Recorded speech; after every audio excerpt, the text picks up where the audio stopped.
Ma'am साहब, ये काम हम छोड़िए और खाने का टाइम हो गया, चलिए आप जल्दी से खाना खा लीजिए। अरे काम नहीं करूंगी तो खाऊंगी क्या?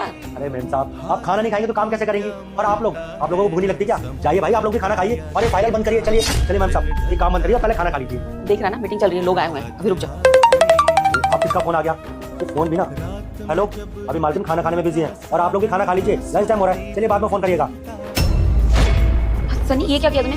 कॉल उठा के काट भी दिया। अरे कोई जरूरी फोन होता बेटा। देखिए मालकिन, काम तो पूरी जिंदगी होता रहेगा, पहले पेट पूजा उसके बाद काम दूजा। चलिए।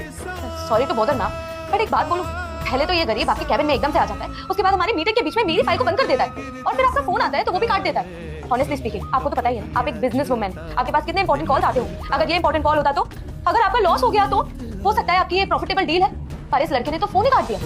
मैम बिल्कुल सही तो कह रही है अर्चिता। आप खुद सोचिए, इतनी बड़ी कंपनी की ओनर है आप, इतने बड़ा बिजनेस संभालती है, इतने सारे एम्प्लॉय आपके नीचे काम करते हैं और ये 2 कौड़ी का नौकर आके एकदम से आपकी मीटिंग को इंटरप्ट कर देता है और पता नहीं ऐसे जता रहा है जैसे आपका बेटा हो।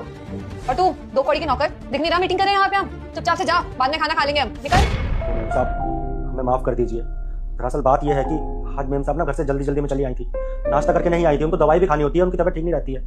बस हमें उनकी थोड़ी सी फिक्र हो रही थी, इसलिए हम ऑफिस में खाना लेकर चले आए। हमने सोचा कि पहले वो खाना खा ले, उसके बाद थोड़ी दवाई खा लेंगी तो उनको आराम मिल जाएगा, उसके बाद कुछ काम कर लेंगी। हमारा और कोई मतलब नहीं था, हमें माफ कर दीजिए।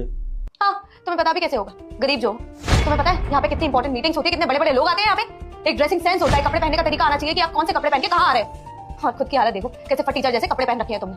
हाय बड़े, अब बेवकूफों की तरह यहीं खड़े रहोगे या जाओगे? बेशरम हो क्या? कान पे जूता नहीं रखना है तुम्हारे? बेवकूफ कहीं के, इतनी इंसल्ट कराई लेकिन उसके बावजूद भी यहाँ से उठ के जाने के लिए तैयार नहीं है। निकलो। हमें माफ कर दीजिए मैडम, हम जाते हैं यहाँ से। हमें पता नहीं था कितनी जरूरी मीटिंग चल रही है, वरना हम यहाँ कभी नहीं आते। मैम साहब, आप खाना खा लीजिएगा और हमें माफ कर दीजिए। सनी रुक जाओ, ये आप दोनों जो इतना सब कुछ बोल रही थी, आपको पता है कौन है ये? कौन है ये मैम? इसका हुलिया देखिए तो अच्छा। मैं हनुमान जी बोल रहा हूँ। बेटा, कोई भी मुझे इग्नोर मत करना। अगर एग्जाम में पास होना है तो इस वीडियो को लाइक और चैनल सब्सक्राइब करें, अपने मित्रों को शेयर करें और कमेंट में जय श्री राम लिखना कभी मत भूलना। समझ में आ रहा है, ये नौकर है, ये मेरा बेटा है।